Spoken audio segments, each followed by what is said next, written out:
बिहार की बात आज हम क्यों करने जा रहे हैं आपके सामने?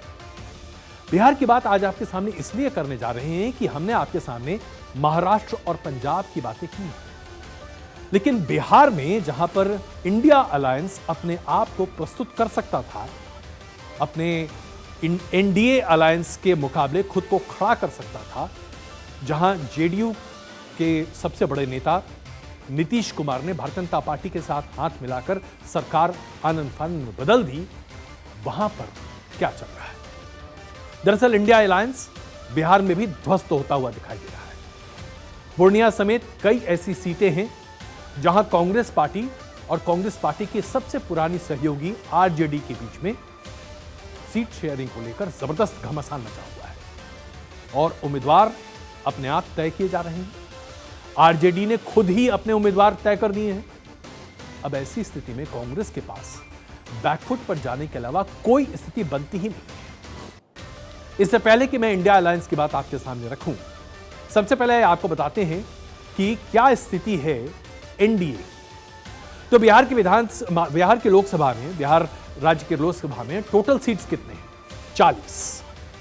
इसमें से मौजूदा स्थिति है कि भारतीय जनता पार्टी के खाते में 17 सीटें हैं, जेडीयू के पास 16 सीटें हैं, एलजेपी रामविलास के पास 5 सीटें हैं, एचएम के पास 1 सीट दी गई है और आरएलएम को 1 सीट दी गई है। यह महागठबंधन का एक फॉर्मूला है। महागठबंधन का संभावित सीट शेयरिंग फॉर्मूला क्या है, यह अब आपके सामने हम प्रस्तुत करते हैं। कुल सीटें, जैसा हमने आपको बताया कि बिहार में आती हैं 40, जिसमें से आरजेडी 26 सीटें अपने पास रखना चाहती है। कांग्रेस को 9 सीटें दे दी, जिसके लिए तालमटोल मचा हुआ है।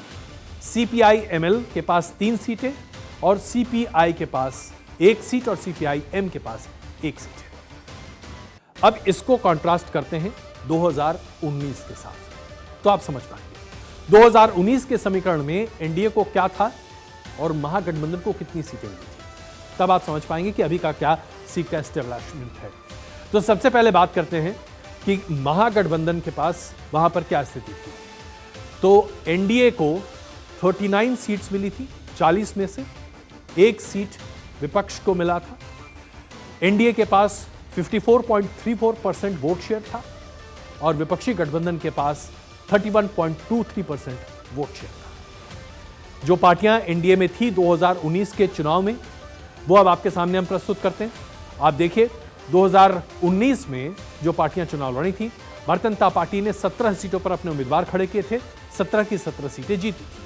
जेडीयू ने 17 सीटें पर अपने उम्मीदवारों को खड़ा किया था, 16 सीटों पर जीत मिली थी। एलजेपी ने 5 सीटों पर अपने उम्मीदवार खड़े किए थे, 6 सीटों पर उम्मीदवार खड़े किए थे, 6 सीट एलजेपी के पास गई थी। अब अगर हम इसी को महागठबंधन के तौर पर सामने देखें तो महागठबंधन की स्थिति क्या थी 2019 में? महागठबंधन ने सिर्फ 1 सीट हासिल की थी और वो कांग्रेस को मिली थी। आरजेडी को कुछ नहीं, आरएलएम को कुछ नहीं, लेफ्ट फ्रंट को कुछ भी नहीं।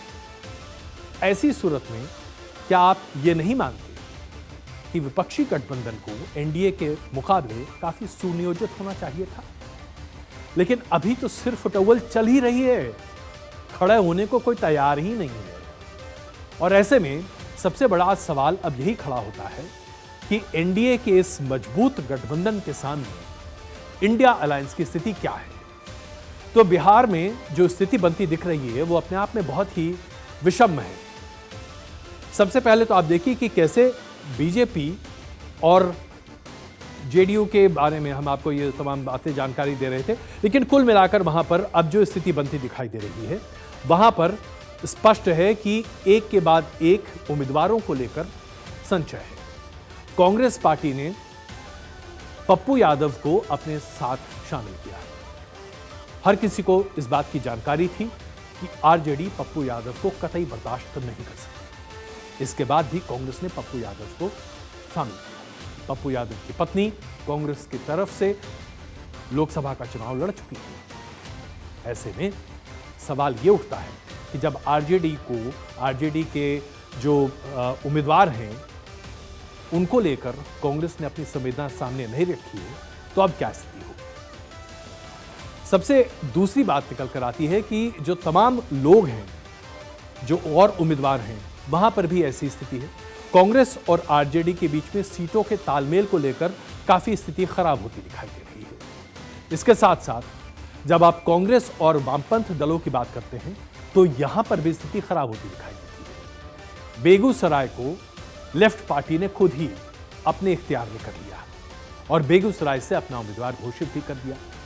कांग्रेस चाहती थी कि कन्हैया कुमार को बेगूसराय से खड़ा किया जाए, लेकिन ऐसा मौका कांग्रेस को मिल ही नहीं पाया।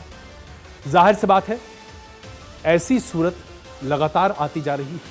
परस्पर विरोध की स्थिति लगातार बनती दिखाई दे रही है और यह बताता है कि इंडिया गठबंधन में बिहार में न कुछ ठीक है न ठीक चल रहा है। कांग्रेस पार्टी अपने सबसे पुराने सहयोगी आरजेडी से जब तालमेल ठीक से नहीं बैठा पा रही, तो आखिरकार बिहार में कांग्रेस पार्टी किस तरीके से चीजों को सही परिप्रेक्ष्य में सामने रख पाएगी, ये अपने आप में एक बड़ा सवाल है। तो हमने आपके सामने प्रस्तुत किया कि जब महाराष्ट्र में गठबंधन नहीं ठीक से चल रहा, बिहार में गठबंधन ठीक से नहीं चल रहा, ममता बनर्जी के साथ कोई गठजोड़ हो नहीं पाया तो बंगाल भी हाथ से बाहर, उत्तर प्रदेश में बड़ी मुश्किल से समाजवादी पार्टी के साथ कांग्रेस ने एक गठबंधन किया है, लेकिन वो भी कितना कारगर जमीन पर हो पाएगा ये कह पाना बड़ा मुश्किल है। ऐसी सूरत में ये बात भी सामने निकल कर आ रही है कि क्या कांग्रेस पार्टी वाकई में उम्मीदवारों को खड़ा कर पा रही है। अब बिहार की और भी बातें आपके सामने रखें, जैसे कि हम बात कर रहे थे अभय कुशवाहा की, आरजेडी ने उन्हें अपना सिंबल दे दिया, कांग्रेस ये सीट खुद के लिए चाहती थी। तो इस तरह की तमाम बातें निकल कर आ रही हैं।